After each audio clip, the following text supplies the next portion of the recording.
change the world? Start off by making your bed. If you make your bed every morning, you will have accomplished the first task of the day. It will give you a small sense of pride, and it will encourage you to do another task, and another, and another. And by the end of the day, that one task completed will have turned into many tasks completed. Making your bed will also reinforce the fact that the little things in life matter. If you can't do the little things right, you'll never be able to do the big things right. And if by chance you have a miserable day, you will come home to a bed that is made,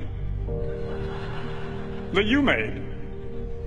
And a made bed gives you encouragement that tomorrow will be better.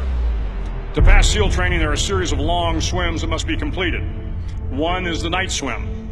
Before the swim, the instructors joyfully brief the students on all the species of sharks that inhabit the waters off San Clemente. They assure you, however, that no student has ever been eaten by a shark, at least not that they can remember. But you are also taught that if a shark begins to circle your position, stand your ground. Do not swim away. Do not act afraid.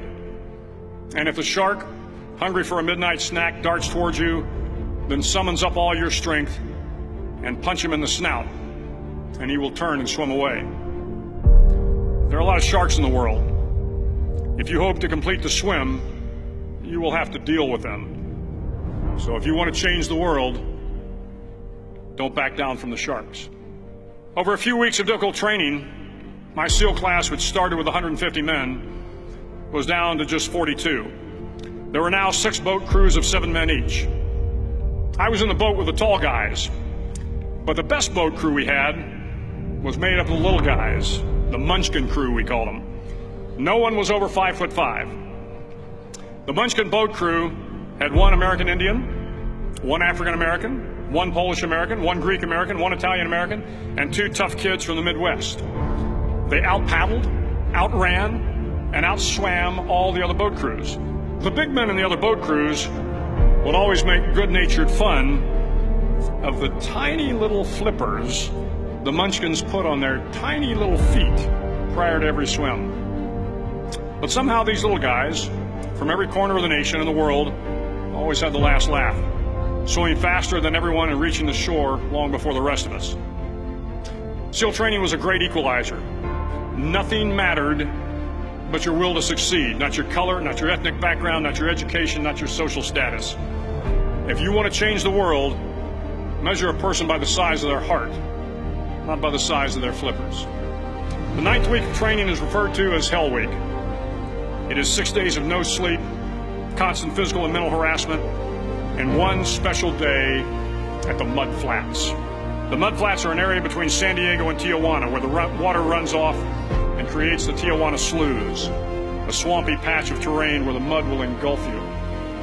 It is on Wednesday of Hell Week that you paddle down to the Mud Flats and spend the next 15 hours trying to survive this freezing cold, the howling wind, and the incessant pressure to quit from the instructors.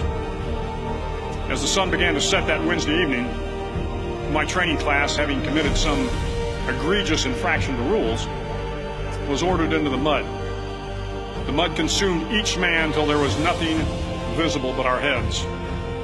The instructors told us we could leave the mud if only 5 men would quit. Only 5 men, just 5 men, and we could get out of the oppressive cold. Looking around the mud flat, it was apparent that some students were about to give up. It was still over 8 hours till the sun came up. 8 more hours of bone-chilling cold. The chattering teeth and the shivering moans of the trainees were so loud, it was hard to hear anything. And then one voice began to echo through the night. One voice raised in song. The song was terribly out of tune, but sung with great enthusiasm. One voice became 2, and 2 became 3, and before long, everyone in the class was singing. The instructors threatened us with more time in the mud if we kept up the singing, but the singing persisted, and somehow the mud seemed a little warmer, and the wind a little tamer, and the dawn not so far away. If I have learned anything in my time traveling the world, it is the power of hope. The power of one person, a Washington, a Lincoln, King, Mandela, and even a young girl from Pakistan, Malala. One person can change the world by giving people hope. So if you want to change the world, start each day with a task completed. Find someone to help you through life. Respect everyone. Know that life is not fair and that you will fail often.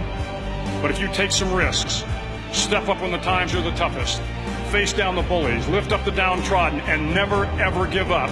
If you do these things, the next generation and the generations that follow will live in a world far better than the one we have today. And what started here will indeed have changed the world for the better.